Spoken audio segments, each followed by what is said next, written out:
Salut la Green Family, Face Cachée, épisode 5, en direct de Abiscons, notre partenaire. Green Radio, à la réalisation. Aujourd'hui, on reçoit une femme, la première personnalité féminine de notre podcast, Adjira Felag.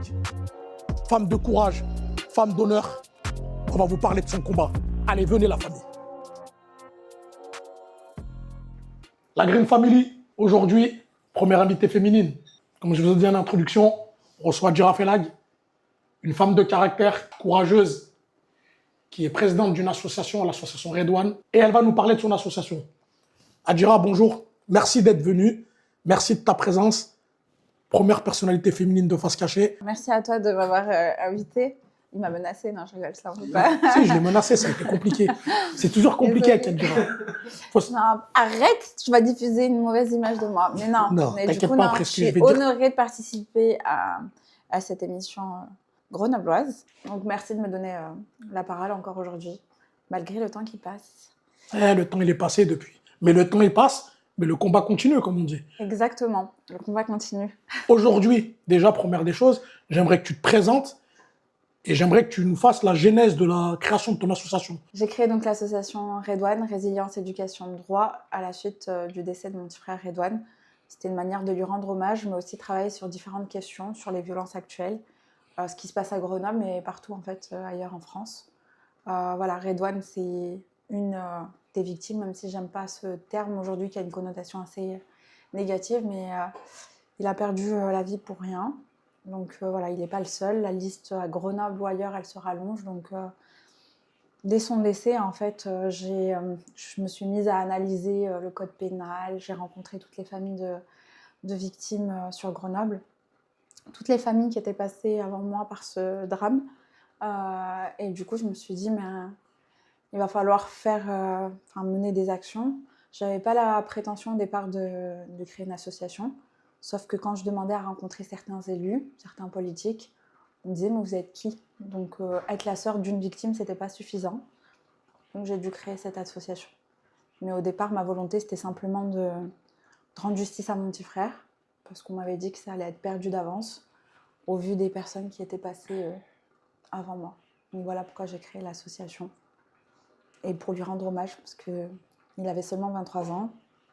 Et c'était une manière aussi de le faire vivre à travers toutes nos actions. Quand j'entends ton discours, c'est pas la première fois que je l'entends, parce qu'il faut savoir qu'avec Adjira, on a fait pas mal de choses ensemble, pas mal de projets. Et Adjira, c'est quelqu'un qui se met pas beaucoup en avant. Elle a fait, sur l'année 2025, on va revenir sur tout ce qu'elle a fait, elle a l'initiative, avec un collectif qu'on a, elle est dedans, de plusieurs projets sur le vivre ensemble et sur la violence. Mais c'est quelqu'un qui ne parle pas beaucoup, qui ne se montre pas beaucoup. Mais pourtant, son combat, parce que maintenant, ce n'est pas son combat, c'est notre combat. Parce que je me suis rallié à sa cause. Parce que ça m'a parlé. Son combat, il est exceptionnel et il est énorme. Et malheureusement, on n'en parle pas assez. On n'en parle pas assez. Adjira, elle a créé un truc. Elle a créé un kit. Je vais la laisser en parler. Moi, quand je l'ai vu, j'étais subjugué. Elle a créé un truc. Et ce truc, normalement, il devrait être de partout. Il devrait être de partout. Mais malheureusement, elle va expliquer ce qu'elle a créé et elle a rencontré des 2 tonnes de problèmes. 2 tonnes de problèmes, c'est un truc de fou. Adjira, le kit que tu as créé, c'est quoi exactement? C'est un kit de contrôle de saignement qui venait en complément des défibrillateurs. En gros, aujourd'hui, sur des accidents ou des agressions à l'arme blanche, quand il y a une hémorragie, les secours ils mettent entre 7 et 15 minutes. Dans certains quartiers, encore plus, parce que du coup, ils attendent la venue de la police pour intervenir, c'est les consignes. Du coup, c'est trop tard. Dès que tu as une hémorragie sévère, en 3 minutes, tu perds ton sang, tu te vides de ton sang, et voilà. Soit tu es mort, soit tu as des séquelles qui sont irréversibles. Quand j'ai perdu mon frère, voilà, le meurtrier ne lui avait laissé aucune chance de survie, mais le couteau avait été retiré, et les jeunes ne savaient pas faire les gestes de premier secours.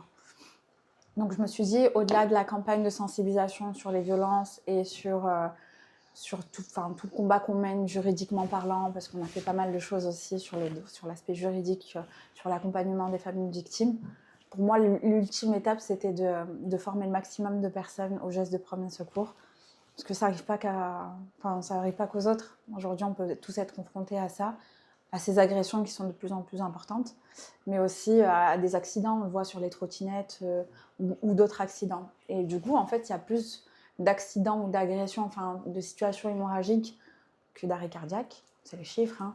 Et je me dis, mais pourquoi il n'y a pas ça, en fait, en complément? Et en fait, j'ai eu les premiers kits, donc moi, je les avais financés par mes propres moyens.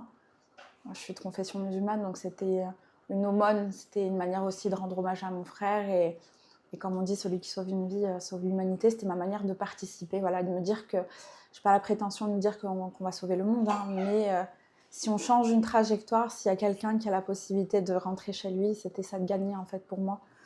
Mais du coup, voilà, ça a été très compliqué, donc j'ai dû changer de fusil d'épaule. Donc, il y a des changements qui vont être faits par rapport à ce kit. On travaille différemment. Parce qu'aujourd'hui, en fait, pour certains, c'est pas leur combat, hein. Une vie en moins, c'est une vie en moins. Et ça n'impacte pas, on va dire, les personnes qui sont décisionnaires. Donc je me suis dit, hein, comme le dit Kerry James, c'est nous contre nous, mais c'est à nous aussi de changer les choses. Exactement. Donc voilà. Mais comme je dis, c'est l'ultime étape. Après, aujourd'hui, sur l'association, il y a tellement de choses à faire. En fait, c'était aussi un moyen d'éveiller les consciences. On va les faire, de toute façon. Ouais, on est parti pour. Je sais. De toute façon, je lâcherai pas. Je lâcherai pas et j'ai promis... Voilà, quand mon petit frère est décédé, j'ai promis que j'arrêterai pas. Des fois, c'est difficile. Donc, c'est vrai que je suis pas quelqu'un de trop présente sur les réseaux. À la base, j'aime pas du tout ça. La communication, enfin, montrer, parler, etc. Mais il le faut. Et on va être un peu plus... Elle est forte pour mettre en avant les autres. Elle est forte pour donner... Elle est super bon conseil. Plein de fois, si je ne l'avais pas écouté sur certains points, tiens, ça, je tiens à le préciser. Si aujourd'hui, par exemple, on est là, elle fait partie des gens qui m'ont toujours poussé. Parce que moi, je suis quelqu'un, j'aime bien rester dans mon coin et je ne veux pas trop me mélanger à la base. Madjira, elle a lutté. On a eu une conversation houleuse une fois par rapport à ça. Mais en vérité, elle avait raison. En fait, il faut s'ouvrir. Et moi aussi, je lui demande à elle aussi de s'ouvrir aussi. Parce que son combat, il est plus que noble. Et aujourd'hui, on est tous confrontés à ces histoires de violence. On est tous confrontés à ces histoires de violence. Et malgré tout ça, j'ai l'impression qu'on n'avance pas. Après, c'est mon impression à moi. Ton impression à toi, c'est quoi, Djira? Non, on n'avance pas. En fait, les histoires, elles ne servent pas de leçon parce qu'il n'y a pas... Enfin, comme je dis, moi, je suis la sœur de Redouane. Les gens ne sont pas impliqués. Aujourd'hui, à une époque, il y avait quand même des grands frères, il y avait des gens qui... il y en a quelques-uns, hein, mais ils ne sont pas nombreux. Et aujourd'hui, en fait, chacun fait sa petite vie et c'est normal, hein. On est tous dans nos objectifs, nos obligations, etc. Et on oublie qu'en fait, on a aussi une responsabilité collective et qu'il y a des conséquences à tout ça. Comme je dis, un jour, ce sera malheureusement encore quelqu'un d'autre. Et j'ai rencontré, après mon frère, hein, vraiment, j'ai une amie qui a perdu son cousin, qui s'est fait agresser, qui m'a sollicité pour la mettre en relation. Il y a des gens que je connaissais, en fait, qui ont vécu la même chose. Et c'est pas normal. Je ne suis pas quelqu'un qui connaît beaucoup de monde à Grenoble. Moi, je suis assez discrète, même si j'ai une grande famille. Mais du coup, te dire qu'en fait, il y en a plein. On est beaucoup à être dans cette situation et que ça ne s'arrête pas et que les gens, en fait, se réveillent quand c'est un petit peu tard. Après, il y a aussi une rigidité au niveau des procès. Enfin, c'est dur, hein, de mener ce combat. Il ne suffit pas de faire des vidéos, des interventions. Comme je dis, il y a des problèmes d'éducation, il y a des problèmes... Enfin, ils sont nombreux. Tu as parlé de Marouane Mohamed. Mais en fait, si on n'essaye pas chacun de mettre notre petite pierre, ça ne bougera pas. Que ce soit à Grenoble ou ailleurs. Et ce qui est dommage, c'est que Grenoble, c'est ma ville. J'ai grandi ici. Mais j'ai l'impression qu'il y a plus d'impact. En tout cas, les actions que je mène ailleurs, elles ont plus de conséquences sur Marseille ou sur Paris. Et c'est ça que j'arrive pas en tout cas à comprendre aujourd'hui. Parce que c'est vrai que tu as rencontré du monde, hein, de toute la France quand même. Hein. Ouais. Depuis la création de cette association, tu as vraiment rencontré du monde. Et comme tu m'as expliqué une fois, c'est vrai que tu as eu beaucoup plus d'ouverture, beaucoup plus de choses qui se sont passées ailleurs qu'à Grenoble. Ouais. Tu penses que c'est dû à quoi? Comme on dit, nul n'est prophète dans son pays. L'engagement aussi associatif, il est aussi différent. Enfin, tu vois, les Parisiens, ils ont cet engagement-là, tu vois. Après, peut-être, enfin, j'ai rencontré des jeunes engagés, mais pour Non, mais changer les je te choses rejoins, je suis d'accord avec toi et sur ça. avoir de l'impact comme on le veut. Enfin, moi, je pensais pas que ça allait être aussi difficile. Hein. Je me disais, mon frère est mort dans des conditions tellement choquantes. Il y a eu il y a eu des marches blanches. C'était quelqu'un de très apprécié, donc il y avait du monde. Je pensais que ça allait être facile, mais en fait, pas du tout. En fait, les gens, ils voient pas, ils pensent que ça, il y a le temps du procès, le meurtrier est en prison, voilà, il va faire sa peine, etc. Mais pas du tout. Ils voient pas toutes les étapes que les familles doivent passer, les conséquences que ça a. De manière, c'est éternel, hein, ça dure pas le temps, les 4 ans qu'on a attendu pour avoir un procès. Entre parenthèses, une justice où on n'a pas, où on vit encore avec ce sentiment d'impunité, parce que pour moi, le meurtrier, il a rien pris du tout. Et ça renvoie aussi une image aux jeunes. Tu vois, quand tu tues quelqu'un, que tu prends rien, que tu continues ta vie comme si tu avais tué personne, que tu n'avais pas enlevé une vie, ça aussi, c'est notre responsabilité. Hein. Ils sont sur les réseaux sociaux. Lui, notamment, il était. Une fois sur Snapchat. Tu veux montrer quoi aux jeunes? Tu tues quelqu'un, tu vas bientôt ressortir, tu passes à autre chose et c'est terminé. Non, c'est pour ça que je ne lâcherai pas. On a de la chance, je m'éternise. Je crois en Dieu et c'est ça le message. Des fois, on ne comprend pas certaines situations. Je me dis qu'un jour, ça va finir par payer. Et que ces gens-là, ils seront un exemple, en tout cas ici, un exemple que le mal que tu fais finira par payer. Ça prend du temps, hein, c'est lent, je ne suis pas quelqu'un de patient. Mais, mais Je le voilà, c'est pour confirme. ça que j'ai décidé aussi de travailler à côté sur des trucs positifs. Parce que je ne veux pas ressembler, moi, à ces énergumènes. Tu vois, c'est lui le monstre, au final. Nous, enfin, mon frère, voilà, il aura toujours l'image de la personne qui a fait du bien. C'est le plus bel héritage qu'il laissera à sa fille, qu'il a laissé à sa fille, qui nous a laissé. Moi, je marche la tête haute, pas baisser la tête. Et les jeunes, en tout cas, ils doivent comprendre ça. Tous nos actes ont des conséquences. Et ça ne restera pas impuni. Même si aujourd'hui, le gouvernement, la justice ne fait pas son travail. On fera en sorte, en tout cas, j'espère, même si ça ne se fait pas à Grenoble, en tout cas, moi, je ne lâcherai pas.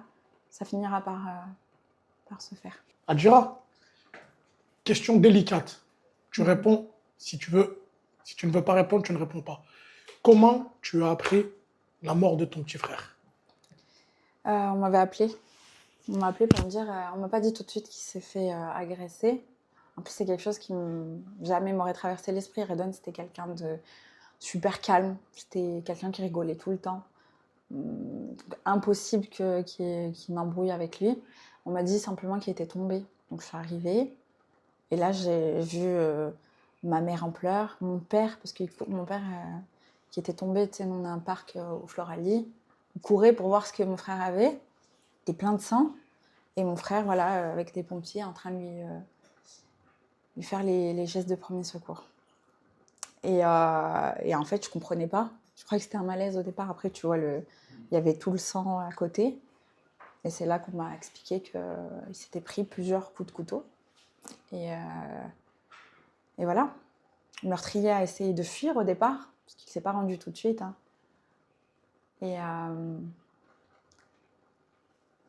Et je sais pas quoi dire. Après, c'était blackout. Tu sais, après, ça va très vite. Il avait pris rapidement des avocats, donc il fallait garder la tête froide parce que tu vois, si on n'a pas eu le temps, le corps de mon frère était encore. Il faisait son autopsie. Tu vois, c'est des termes que jamais de la vie. Tu vois, on dit que mon frère allait être autopsié, qu'on allait parler à des médecins légistes, qu'on allait avoir des avocats. Moi, j'en ai jamais connu d'avocat avant ce moment-là. Ou la police, toutes ces histoires-là. Et voilà, en fait, ta vie, elle passe, c'est un enfer. Et tu dois garder la tête froide parce que tu as tes parents qui sont dans un sale état. Redouane, il venait d'être papa, là, avec quelques mois, sa fille Malia. Quand on nous a annoncé la mort, du coup, on s'est rendu à l'hôpital. Et en fait, le médecin et l'infirmière, elle secouaient la tête, elle n'arrivait pas à nous dire. Il y avait Mélia, elle était sur son cosy. Et voilà, merci, on nous a dit, c'est terminé. C'est terminé, il fallait sortir, on était trop nombreux. Donc, pas de prise en charge, rien en fait. Et je t'ai dit, tu bascules dans un monde que je connaissais pas du tout. Moi, j'étais quelqu'un de très studieuse, Je connaissais même pas des gens de mon quartier. Donc, et du coup, tu es obligé de changer les choses. Moi, mon petit frère, c'était tout. Chaque fois, je me dis, ça ne va pas me toucher parce que j'en parle quand même souvent. C'était tout et tu te dis, ben, ça y est, elle n'est plus là. Et du coup, tu as des obligations parce qu'il reste sa fille, tu as les parents, et puis après, il y a tout ce que... Moi, là, j'étais assoiffée de justice, donc j'ai tout fait. Je te dis, j'allais à la bibliothèque tous les soirs pour comprendre le code pénal. Je n'ai pas de formation à la base juridique, je voulais savoir comment ça allait se passer, je voulais comprendre les enjeux, j'ai lu le rapport des médecins. C'est dur de se détacher du dossier, c'est à ton frère, tu vois. Et moi, je me disais, mais c'est le combat de ma vie. Je le laisserai pas faire, je le laisserai pas gagner. Il a pour l'instant gagné, hein, parce qu'il n'y a pas de justice en France. Nos vies, elles valent rien. Mais c'est pas fini. Pas fini, mais voilà, je l'ai appris comme ça. Ça, t'as vu, tu vois, je vais rebondir sur ce que tu dis, Adjira.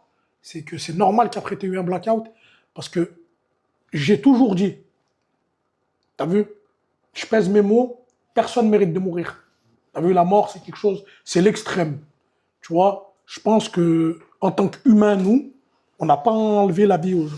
Mais aujourd'hui, et je l'avais dit dans ma bulle déjà, il y a plus d'1 an, que je trouve que beaucoup de gens meurent gratuitement, meurent pour rien. On tue pour rien. Donc, aujourd'hui, ce que moi, j'arrive pas à comprendre, et je me pose toujours les mêmes questions, parce que tu me connais, tu sais, je cogite beaucoup sur ça. C'est un truc qui me fait cogiter, parce que j'ai perdu beaucoup de gens, moi aussi. Des gens avec qui j'ai grandi après pas de frère, t'as vu? Donc, je peux pas ressentir. Tu sais, les gens qui te disent, ouais, je te comprends, Non, s'ils l'ont pas après, vécu, ils peuvent pas te comprendre. Moi, je pourrais jamais dire je te comprends. Mais j'ai vu qu'il y avait beaucoup de gens de mon entourage qui étaient décédés. Certains, pas gratuitement selon les gens, mais pour moi, toutes les morts, elles sont gratuites. Parce que on a tendance à donner la mort facilement aujourd'hui. Tu penses, moi, mon avis, hein, la justice aujourd'hui, elle est obsolète. Elle est inadéquate en France. Ouais, je suis d'accord avec ça. Je t'ai dit, nos vies, elles valent rien. Ça, les gens ne le comprennent pas. Il y a beaucoup de morts pour rien, effectivement, parce que mon frère, moi, c'était une histoire de poignée de main. Il lui a tendu le coude, une bagarre a éclaté. Mon frère, il a pris le dessus, parce qu'il faut rappeler aussi les choses. Il se lâche, c'est lui qui sort le couteau, et après, il te dit, j'ai eu peur, c'est pour ça que j'ai mis des coups de couteau. Pas 1, pas 2, 3 quand même, dont 1 au cœur. Et c'est souvent ça, hein. C'est qu'au départ, aujourd'hui, les gens, ils sortent des couteaux à tout va pour rien. Et après, devant la juge, c'est des victimes, hein. C'est les pauvres, ils ont tellement eu peur que voilà. Et ils inversent les rôles, en fait, il n'y a plus personne qui est responsable. J'aurais préféré qu'ils assument, qu'ils disent ouais, j'ai fait ça, voilà, mais pas du tout. Et du coup, en fait, je te dis, les gens, ils n'ont plus la conscience de la valeur d'une vie. Tu sais, on fait tous, on essaye de se battre pour avoir une bonne vie, toi, tu essaies de faire grandir tes enfants. C'est le rêve de tout parent, tu vois. J'ai pas d'enfants, mais je veux dire, l'objectif de nos parents, c'était qu'on ait un avenir meilleur qu'eux. Donc, ils ont investi sur nous. Mon frère avait fait des études, il avait sa fille. C'est pareil pour les autres victimes. Il bossait. Tu vois, le rêve de ma mère, c'était qu'il soit heureux, qu'il voyage, qu'il s'éclate. En fait, c'est ça. Moi, les jeunes, je leur souhaite de faire de l'argent, de profiter, de voir le monde, il est vaste. Au lieu de ça, c'est à coup de « tu m'as regardé de travers », t'habites telle rue, j'ai pas aimé telle ou telle chose, t'as fait trop de bruit. Maintenant, il y a des femmes aussi qui meurent pour rien. Et tu te dis, bah attends. Et comme tu dis, la justice, elle fait rien du tout parce que je t'ai dit, ils sont trop éloignés de la réalité. C'est une vie en moins, c'est un dossier, c'est un numéro de dossier. Et en fait, les jeunes là qui vont se battre pour leur quartier, pour le regard, etc., eux aussi, un jour, ils seront oubliés. Et la roue, elle tourne.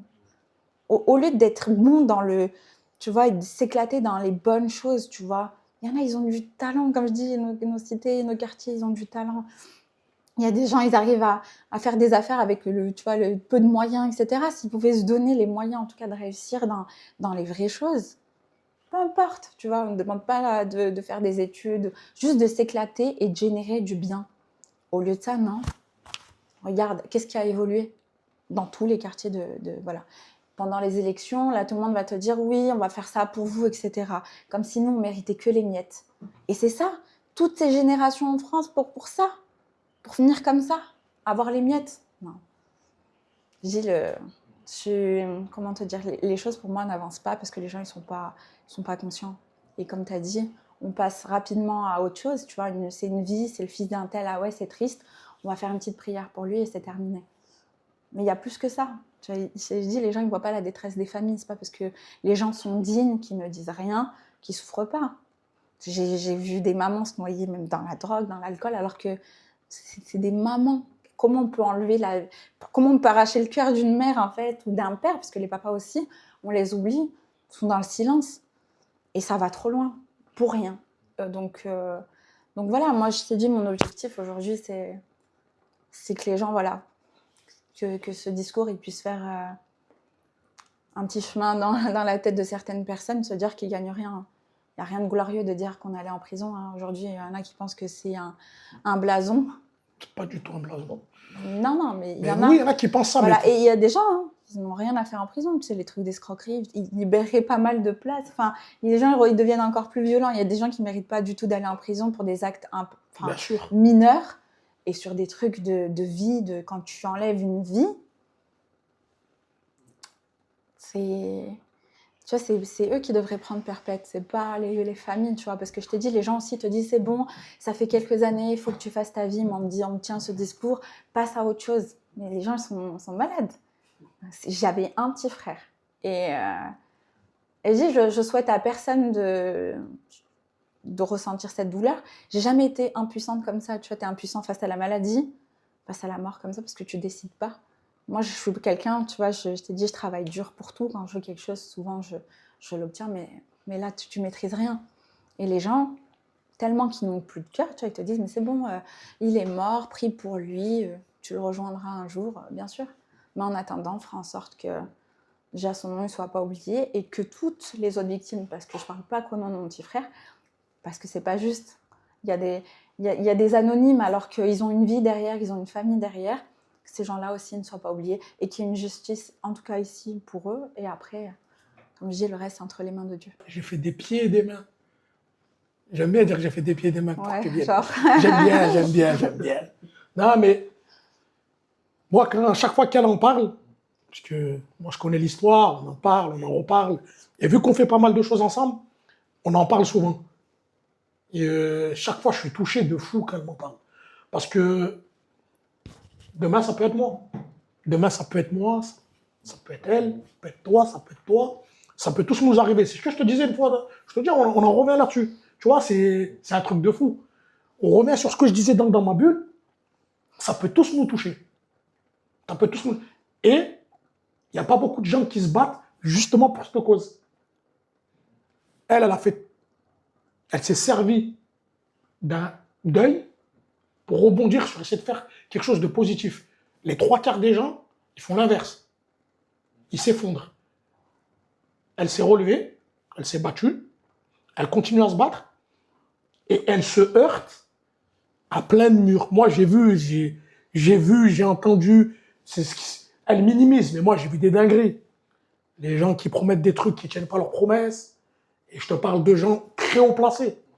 Des gens qui ont des postes à pouvoir, qui peuvent faire des choses et qui te disent, ben écoute, c'est comme ça, c'est pas grave, passe à autre chose.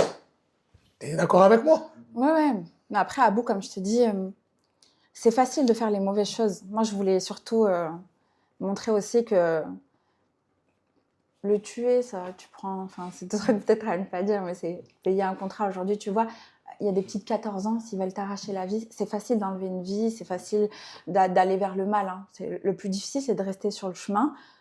Et même si c'est dur, tu vois, et de faire en sorte de créer quelque chose de positif. De remettre, tu vois, de l'humanité au cœur de ça. Et mon frère, c'était quelqu'un de souriant, mais vraiment, hein, les gens qui le connaissent, il n'y a personne qui peut me dire le contraire, que son image, tu vois, pour moi, je pouvais pas l'entacher. Je sais pas comment te dire, c'est trop important. C'est trop facile, tu sais, on est souvent conditionné. Moi, j'ai rencontré des politiciens qui me disent, non, mais pour une jeune maghrébine, alors, je suis pas jeune, vous vous exprimez bien ou ceci, pas du tout.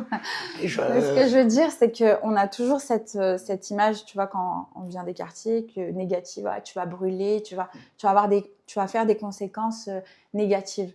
Et je voulais montrer aussi que pas du tout. Et il y a plein de jeunes qui se sont impliqués autour de cette cause. qui l'ont porté. Il y en a qui connaissaient mon frère, il y en a qui ne le connaissaient pas. Et à travers les actions, les gens ont pu connaître. Il y a des gens qui me disaient, mais je connais en fait ton frère. Mais à travers toi. C'était ma plus belle réussite dans ce combat. Des gens, même des gens qui ont déjà agressé, qui se sont remis en question. Il y a des jeunes qui sont venus me voir pour demander des nouvelles de ma mère. Il y a encore un peu d'humanité, j'ai de l'espoir, c'est pour ça que je continue à faire ça. Mais ce que je veux dire, c'est que voilà, il y a deux chemins possibles, hein, même si la vie, elle est nuancée. Et il y a le bon chemin et le mauvais. Et les gens, ils doivent être responsables des décisions qu'ils vont prendre et les conséquences qu'ils vont avoir. Moi, je dis vraiment, ça nous rendrait tellement fiers. Tu vois, il y a même des jeunes que je ne connais pas, quand ils me disent non, mais moi, je pouvais faire ça. Et en fait, j'ai choisi d'aider, j'ai choisi de créer quelque chose de positif. Donc, voilà. Le positif attire le positif. Exactement. Moi, je suis très content d'avoir eu Adjira aujourd'hui. Et chaque fois que je parle avec elle, j'ai beaucoup d'émotions sur cette histoire. Parce que, comme elle l'a rappelé, elle a martelé, elle l'a dit, il y a beaucoup trop de morts dans notre ville et en France. On est beaucoup trop touchés par ces choses-là qui sont devenues banales. Et il faut que cette jeunesse, elle se réveille, qu'il s'arrête un peu. Ça suffit de s'entretuer pour rien. C'est mort gratuite. N'oubliez pas que chaque fois qu'une personne meurt, il y a une famille derrière qui souffre. Et souvent, il y a deux familles. Parce que la famille de la personne qui tue, aussi, elle souffre. Elle n'a pas demandé ça. Vous faites souffrir vos parents. Quand vous allez en prison, c'est vos mères qui viennent avec des sacs de parloir. Ce n'est pas vos copains. N'oubliez-le pas. Vous pensez que vos copains vont vous assurer. Un mois, ils vont vous oublier. C'est votre mère qui va prendre le bus avec un gros sac de linge du marché Saint-Bruno et qui va venir vous voir. Et les familles des personnes décédées, elles ne s'en remettent jamais. Elles ne s'en remettent jamais. On peut dire ce qu'on veut, on n'oublie pas. On vit avec. Et vivre avec ça, c'est quelque chose à qui je ne le souhaite à personne. Donc réveillez-vous. Je ne suis pas un donneur de leçons, Adjira non plus. Non, ouais. Mais si on fait des choses comme ça, et on a fait cette émission, c'est pour essayer de vous faire prendre conscience qu'aujourd'hui, c'est pas, on doit plus s'entretuer. On se trompe de combat. On se trompe de combat. Comme elle a dit Adjira, kiffez votre vie, faites des sous, voyagez. C'est ça la vraie vie. C'est pas s'entretuer pour un regard, parce que tu es habillé comme ça, parce que tu es de tel quartier, ou parce que ou je sais pas, tout plein de trucs, ou pour des sommes dérisoires. Et comme l'a si bien dit Marwan Mohamed, les petits qui vivent dans les quartiers, qui s'entretuent avec leurs histoires de quartier, la seule différence qu'il y a entre vous, c'est que vous ne vivez pas au même endroit. Vous avez les mêmes codes vestimentaires, vous mangez dans les mêmes endroits et vous écoutez les mêmes musiques. Et vous êtes tous sur vos grosses trottinettes en plus. À nous doubler, à nous rendre fous. C'était la petite boutade. En tout cas, on va arrêter sur ça. Adjira, merci à toi. Merci Nous, on va à toi. continuer ce qu'on a à faire. On a beaucoup de choses. Vous verrez la suite. Avec Adjira, on a pas mal d'actualités qui arrivent. Et en tout cas, merci à toi d'être venu, d'avoir pris de ton temps. Merci. Et on arrête sur ça.